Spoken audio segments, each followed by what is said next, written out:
అన్నాడు. మంచిలు పోయి అన్నాడు, ఒక్కటే గుర్తుంది, అదొకటే గుర్తు చూసిన.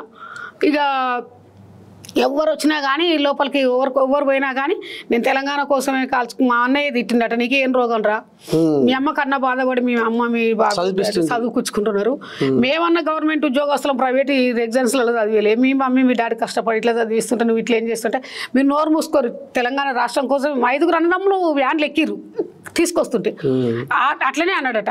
అలా పోయిన తర్వాత కూడా నాకు ఇక సోయి లేదు ఇక, అంటే ఇక పిల్లగాని చూసి అంత స్థితిలో లేను నేను ఎవరు కూడా అయోమయం పడి మైండ్ బ్రాక్ ఇట్లా అయిపోయింది. మా ఈటల రాజేందర్ గారు వచ్చారు 3 రోజులకు. వచ్చిన తర్వాత ఏం శ్రీకాంత్ ఏంది సప్పుడు వేస్తలేవు, ఏంది శ్రీకాంత్ మాట్లాడాలంటే ఎందుకు మాట్లాడాలన్నా, నేను కాళ్ళంక 3 రోజులకు వచ్చారు మీరు అని చెప్పేసి ఈటల రాజేందర్ అన్నాడు.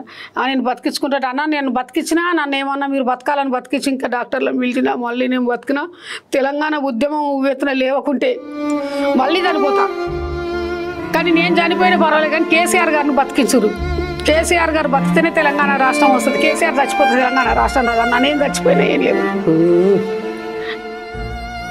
లాస్ట్ మాట అన్నాడు, చచ్చిపోయిండు.